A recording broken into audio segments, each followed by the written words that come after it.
CKGSB, China's only not-for-profit independent business school.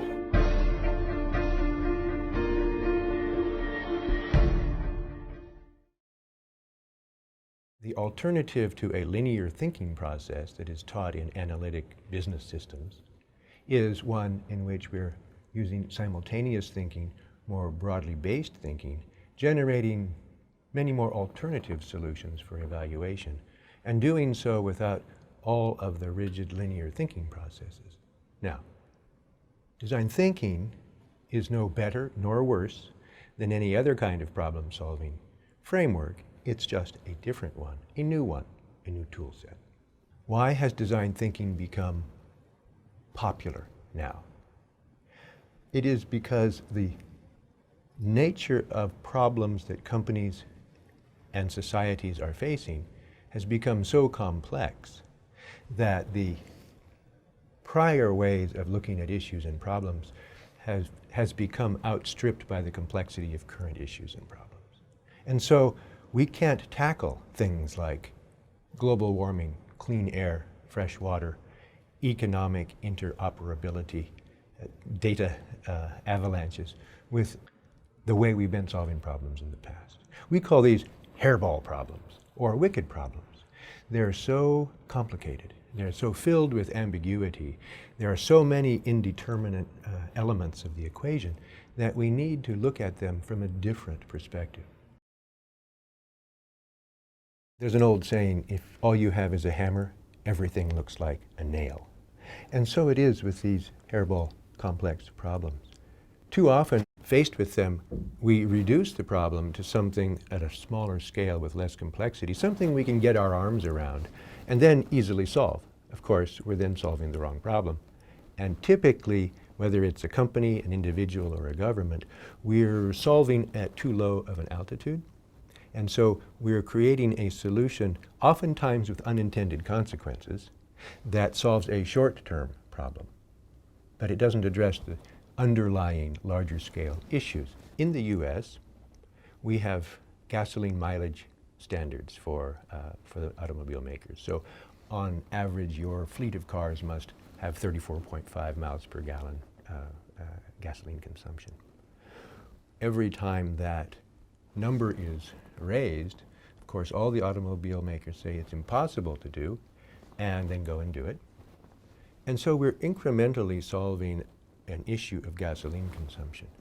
The reframe on this is, even if we get to 80 miles per gallon of gasoline mileage, we're still using gasoline. So the reframe in this case is not so much, how can we get more mileage per gallon of gasoline, of petroleum? The real question is, how can we get people from point A to point B with the lowest possible use of energy, which does not include petroleum? That question has the potential to remove cars altogether from the equation.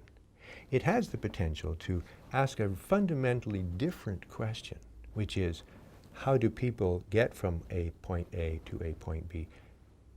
And a subset question is, do they need to get from point A to point B? And a subset question from that would be, how might we get them to do what they need to do without going from point A to point B? And so it goes. You can see how this sequence of thinking might take us to a very different question that's far beyond the short-term issue of how can we squeeze more miles out of a gallon of petroleum, because no matter how many miles we get, we're still warming the earth. When I was asked to build an innovation capability inside a financial services company, a Fortune 500, the only way we survived for as long as we did was we had the direct support of the CEO at every stage of our development.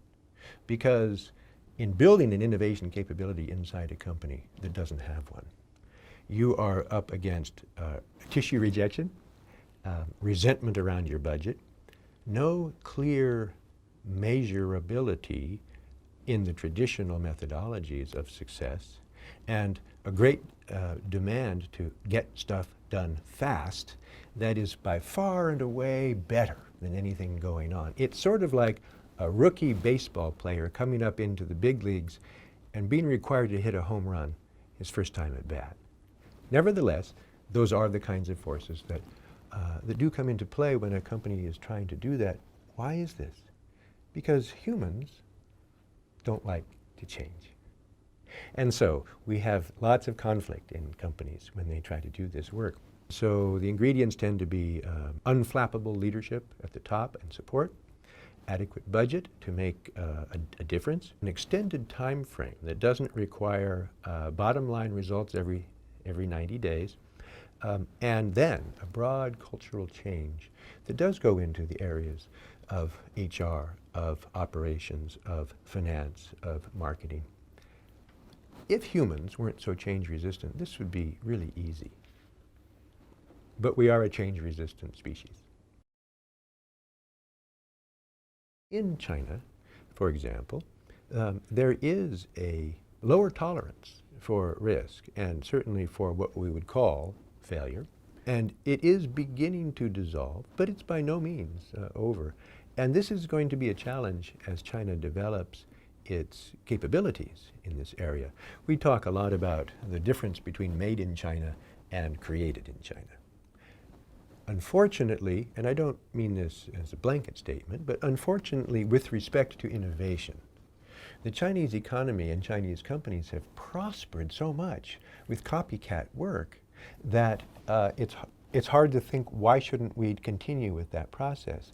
But as the economy develops and matures and becomes much more of a global player, that phenomenon will simply drive profitability down because it will commoditize everything. And then if you're only competing on the basis of price or distribution, you have nowhere to go but faster distribution at lower profitability. That's not how an economy wants to grow. And so the lessons of innovation and of customer insight and meeting unmet customer needs may be a hard lesson to learn, but it is actually the process by which companies can grow and prosper and move the bottom line up, not the bottom line down through commoditization. But it is a difficult cultural phenomenon. And because countries in Europe and in Asia are structured in a more hierarchical, authoritarian way, it does make it more difficult to easily go through this process and not have all the cultural overlays of judgment on it. I'm part of an organization called Spark International Design Awards. I'm a director of that. And we've been coming to China for 7 years to promote design thinking, and product development. Over that relatively short time, we've seen a change in the quality of work that's going on here. There is a migration from, or I should say an overlay upon the strong technical basis of design education to now learn more about experience design and about customer needs. And it's starting to reflect itself in the outcome of designed products that are coming out of Asia. Now, I would say that Korea and Japan are further along that curve than China is. Of course, when China wakes up about any issue, it moves at very fast pace to establish itself. And I do think that that is where what we're beginning to see now is some real traction around design thinking and innovation works here.